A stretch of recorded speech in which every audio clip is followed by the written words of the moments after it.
AP liquor scam కేసులో నిందితులను SIT కస్టడీలోకి తీసుకోనున్నారు. రోనక్ కుమార్ ను 3 రోజుల పాటు సిట్ కార్యాలయంలో ఇన్వెస్టిగేషన్ చేయనున్నారు.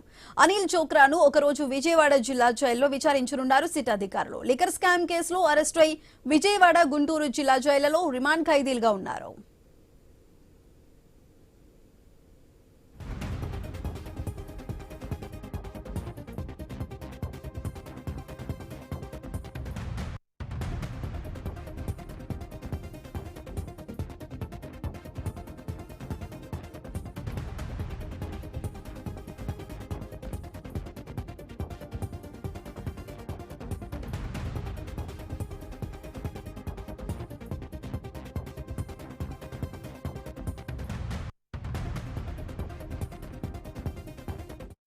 ఏపీ లిక్కర్ స్కామ్ కేసులో నిందితులను సిట్ కస్టడీలోకి తీసుకోనున్నారు. రోనక్ కుమార్ ను 3 రోజుల పాటు సిట్ కార్యాలయంలో ఇన్వెస్టిగేషన్ చేయబోతున్నారు. అదేవిధంగా అనిల్ చోక్రాన్ కూడా ఒక రోజు విజయవాడ జైల్లో విచారించబోతున్నారు అధికారులు.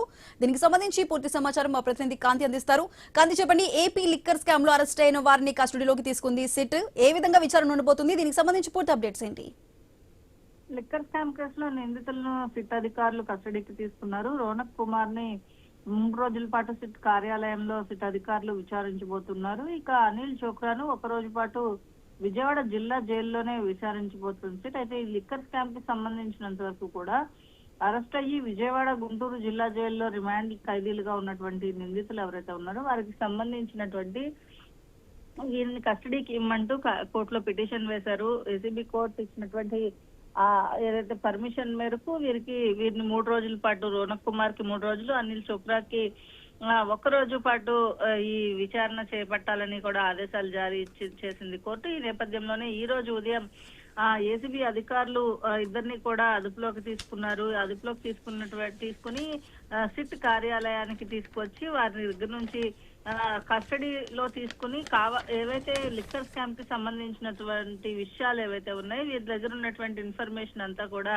అడిగి తెలుసుకుంటున్నట్లుగా తెలుస్తా ఉంది. ఇక ఈ కేసుకి సంబంధించినంత వరకు కూడా ఇప్పటికే కస్టడీకి తీసుకోవడం, అలాగే జిల్లా జైల్లో ఉన్న వారు కావచ్చు, అలాగే కొంతమంది ఈ కేసుకి సంబంధించిన వారు ఇప్పటికే బెయిల్ పైన కూడా బయట ఉన్నారు. ఈ నేపథ్యంలోనే ఈ కేసుకి సంబంధించి వీరిద్దరికి సంబంధించి, అంటే ఈ కస్టడీ విషయంలో అనిల్ చోక్రా అనే వ్యక్తి ఏదైతే నిందితుడికి సంబంధించినటువంటి చాలా వరకు కూడా అనిల్ చోక్రాకి సంబంధించి ఇప్పటికే లిక్కర్ అమ్మకాలు, లావాదేవీలకు సంబంధించి సిట్ అధికారులు ప్రధానంగా ప్రశ్నిస్తున్నట్లుగా తెలుస్తా ఉంది. అయితే నెల రోజుల క్రితం ఇదే అనిల్ చోక్రాని కూడా ఏసీబీ కోర్టు విచారణలో పర్మిషన్ తీసుకున్నటువంటి సిట్ అధికారులు విచారణ చేపట్టారు. ఆ తర్వాత మళ్ళీ లిక్కర్ కి సంబంధించినటువంటి కేసులో మరొకసారి వీరిద్దరిని కూడా విచారణ చేయాలని కోరగా వీరిద్దరికి కూడా అనుమతి ఇచ్చింది. ఈ నేపథ్యంలో ఈ రోజు ఉదయం ఇద్దరిని కూడా సిట్ అధికారులు ప్రశ్నిస్తున్నారు.